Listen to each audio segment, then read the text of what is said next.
भगवान श्रीकृष्णाला काहीच कमी नव्हतं, तरी सुद्धा एका केर पुजाण्याच्या टोकरीमध्ये जावं लागलं जन्म झाल्याच्या नंतर लगेच।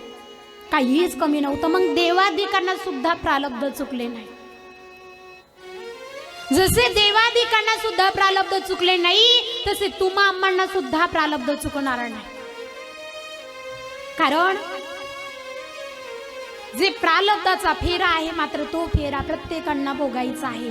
म्हणून कधी माणसाच्या जीवनामध्ये आल्याच्या नंतर एक अंतकरणाने, एकपणाने, एकजुटीने मात्र माणसाने सर्व कर्म, सर्व काम मात्र एक अंतकरणाने केले पाहिजे। सकाळी सांगून गेली मी तुम्हाला, गावामध्ये एकी असली पाहिजे।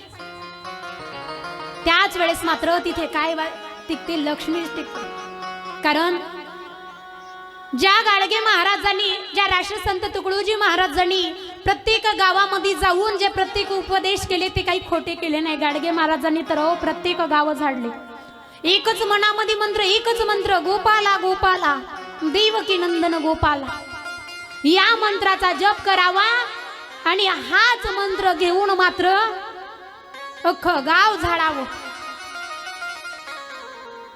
एवढी स्वच्छता मात्र संत गाडगे महाराज राबत होते। काहीच गरज नव्हती, तरी सुद्धा गाडगे महाराजांना माहिती होतं घर तर मात्र सर्व महिला मंडळी झाडतात, सर्व आपापलं घर स्वच्छ ठेवतात, परंतु गाव झाडणार मात्र इथे कोणीच नाही।